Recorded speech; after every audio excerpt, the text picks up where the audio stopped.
स्वागत. मुरंबाच्या आजच्या भागामध्ये आपण पाहणार आहोत. रेवा ही खूप चिडलेली असते. अर्थासारखी रडत असते, त्याच्यामुळे ती वैतागली आहे.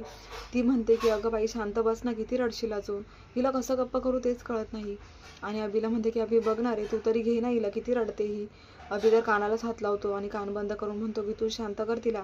मला काय सांगते, तूच आणलंस ना तिला इथे, तुला जबाबदारी घ्यायची होती ना आईची, मग घे ना आता. आरती म्हणते की अभि असं का म्हणतोय, अरे ती तुझी मुलगी आहे ना, आणि आता आपल्या दोघांची मुलगी आहे ती, तुला समजत नाहीये का. आणि आपण आता जबाबदारी घेतली तर दोघांचं काम आहे तिला सांभाळणं. अभि म्हणतो की मला नाही घ्यायची तिची जबाबदारी, तूच आणलेस ना, तुलाच हौस आली होती ना, कर मग तिचं सांभाळ आता, असं रागात म्हणत असतो. तर इकडे रेवाला खूप राग येतो. रेवा म्हणते की काय रे अभि, तू सुद्धा आता त्या रमासारखं म्हणणार आहेस का. आधीच रमा मी अर्थाला घेतलं तेव्हा म्हणायची की तू फक्त तिला सांभाळून दाखव, तिची जबाबदारी घेते ना, व्यवस्थित पार पड. आणि ते आपल्याला जमेल की नाही अजून त्याची गॅरंटी नाही आहे, त्यात तू माझा असा धीर सोडतोयस. प्लीज अभि, घेणार हिला. अभि म्हणतो की मी नाही घेणार. आणि अर्थ अजूनच जोराजोरात रडायला लागते.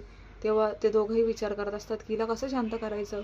अभि म्हणतो की अगं रेवा, ही शांतच बसत नाही, आपण काहीतरी करायला पाहिजे. ते तू ऐकलंय का, बाळांना असं काहीतरी घासून देतात, उटी का काहीतरी म्हणतात त्याला, ते द्यायचं असतं बाळाला.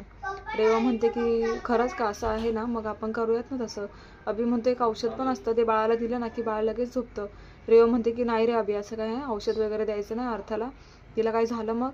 एकतर आधीच तुला माहिती आहे रमा आणि अक्षय कसे ते. तेव्हा आता अभि म्हणतो ठीक आहे, तिला आपण औषध नाही द्यायचं, पण तिला ती उटी असते ना, ती आपण तिला गाळून देऊया, बघूयात त्याने ती शांत बसते का. तेव्हा बाळाची गुटी आणतात आणि मग ती अशी घासून देण्याचा त्यांचा प्लॅन असतो. तेव्हा अभि किचनमध्ये जातो. तिथे नेमकंच रेवा भाजी बनवत असते. अभि आता मनातल्या मनात विचार करतो की इथे रमा पण आहे, आता मला प्लॅन करावा लागेल काहीतरी. म्हणून आता रमासमोर तो शोधाशोध करायला लागतो. रमा म्हणते की अहो अभि भाऊजी, तुम्हाला काय हवं आहे का, मला सांगा, मी देते शोधून. तेव्हा अभि म्हणतो की अर्थाची गुटी कुठे आहे, तिला मला घासून जरा पाजायची होती. तेव्हा रमा म्हणते की मसाल्याच्या डब्याच्या बाजूलाच आहे. तेव्हा तो घेतो, पण त्याला आता ती जायफळ पाहिजे असतं, ते जायफळ काही भेटत नसतं आणि तो शोधाशोध करतो. तो म्हणतो आता रमा इथे आहे, तेव्हा आता मला इथेच थांबावं लागेल थोड्या वेळ. मग आता तो पुन्हा रमा असल्यामुळे रमा त्याला परत विचारते की अभि भाऊजी, अजून काय हवं आहे का तुम्हाला, काय देऊ, मी देऊ का तुम्हाला. अभि म्हणतो काही नको आहे मला. आणि अभि तिथून जायचं नाटक करून बाहेर येतो आणि तिथेच पायरीवरती उभा असतो की जेणेकरून रमा कुठे गेली की पटकन मला किचनमध्ये जाऊन ती जायफळ घेता येईल, असं त्याचा प्लॅन चालू असतो. आणि रमाला तितक्यातच फोन वाजतो आणि रमा हॉलमध्ये जाते. लगेच अभि त्या संधीचा फायदा घेत किचनमध्ये जातो आणि ती जायफळ उचलतो आणि लगेच अर्थाकडे निघून जातो. पण तेव्हाच नेमकी रमा तिथे येते आणि ती अभिला पुन्हा जाताना बघते किचनमधून. तिला लगेच संशय येतो. ती म्हणते की नक्कीच अभि भाऊजींनी काहीतरी नेले, अर्थाला काय करत तर नसतील ना. तिला आता भीती वाटायला लागते. ती काम सोडून लगेचच पळतच सीमाकडे जाते. सीमा इथे कपड्यांच्या घड्या घालत असते. सीमा म्हणते की काय ग रमा, इतकी धावत का आलीस, काही झालंय का.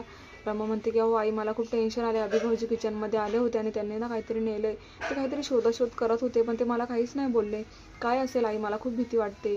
तेव्हा सीमा म्हणते की अगं इतकी नको घाबरूस, काय असणार आहे, बाळाची गुड्डीच नेली असेल ना. पण मग आता रमा म्हणते की नाही आई, रमाला खूप घाम आलेला असतो. रमा म्हणते की नाही आई, नक्कीच काहीतरी प्रॉब्लेम आहे, प्लीज चला ना लवकर आपण बघूया अभि भाऊजी आणि ती रेवा नक्की काय करते रूममध्ये अर्थाबरोबर. सीमा म्हणते की मला असं वाटतं की नक्कीच त्याने जायफळ उचललं असेल, मसाल्याच्या डब्याजवळ जायफळच ठेवलेलं होतं. मग आता सीमा आणि रमा दोघीही अर्थाच्या रूममध्ये जायला निघतात, रेवाच्या आणि अभिकडे. तेव्हा आता रेवा त्यांना बघते बाहेरच आणि म्हणते की तुम्ही कुठे निघालात, कशाला चालले अर्थाकडे. लगेच रमा म्हणते की अभि भाऊजींनी काय नेले, ते काय करते आम्हाला हे बघायचे. सीमासुद्धा रेवाला ओरडते. त्या दोघी आता रूममध्ये जातात. इकडे अभिने केवढं मोठं पूर्ण अख्खं जायफळ घासून ठेवलेलं असतं आणि आता ते तो अर्थाला देणार असतो. ते सीमा आणि रमा दोघी बघतात. इकडे सीमा रेवाबरोबर भांडत असते, तर रमा इकडे अभिला म्हणत असते की काय हो भाऊजी, तुम्हाला लाज नाही वाटत का, तुमची पोटची मुलगी आहे, तिला एवढं मोठं जायफळ तुम्ही देतायत, किती त्रास होईल तुम्हाला माहिती आहे ह्या गोष्टीचा. तेव्हा आता अभि म्हणतो की तुझी वायफळ बडबड ऐकायची नाहीये मला, जरा शांत बस. ती कधीची रडतीये, तिची एनर्जी गेली पूर्ण, रडून रडून थकली आहे ती, आणि जायफळच द्यायचं असतं लहान मुलांना.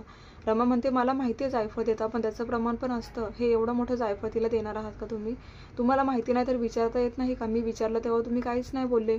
अभि म्हणतो की तुझी चर्चा तुझ्याजवळच ठेव, मला काय ऐकायचं नाहीये तुझं. तेव्हा आता रमा रडतच बोलत असते की तुम्हाला काहीच कळत नाही अभि भाऊजी. आणि अभिला आता रमा खूप काही बोलत असते की अहो आरतीची मुलगी आहे, विसरलात का. तेव्हा अभि म्हणतो की मला तिचं तोंड सुद्धा बघायचं नाहीये, रेवाने तिची जबाबदारी घेतली आणि म्हणून मी करतोय काहीतरी.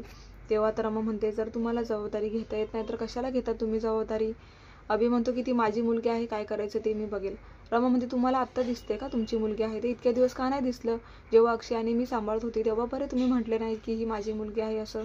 तेव्हा तर हिला बघायला सुद्धा तुम्ही यायचे नाही आणि आता तुम्हाला तुमची मुलगी दिसते का? अभि म्हणतो की रमा तोंड सांभाळून बोल. रमा रडतही असते आणि बोलतही असते. अभि मात्र तिला उलटसुलट उत्तरं देत असतो. तर असं जबरदस्त ट्विस्ट आलेला आहे. तर रेवा काही सुधारलेली नाहीये आणि रमा आता रेवा तिथे येते आणि म्हणते की काय का रमा, झाली का तुझी बडबड करून, आणि काही तू आता अर्थाला घ्यायला आली आहेस का इथे?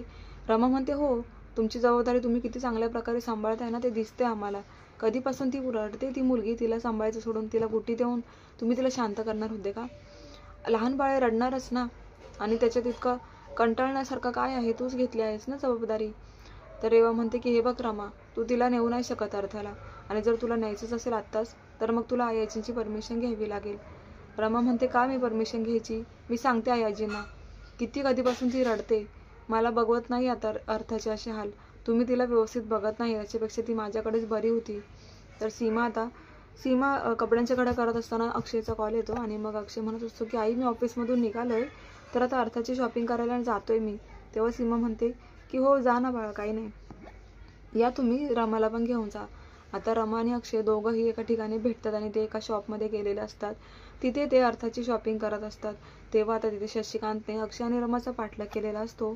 तेव्हा शशिकांत त्या कपड्याच्या दुकानातल्या शॉपमधल्या एका माणसाला बाहेर बोलवतो, त्याला पैसे देतो आणि म्हणतो की मी सांगितल्याप्रमाणे प्लॅन करायचा.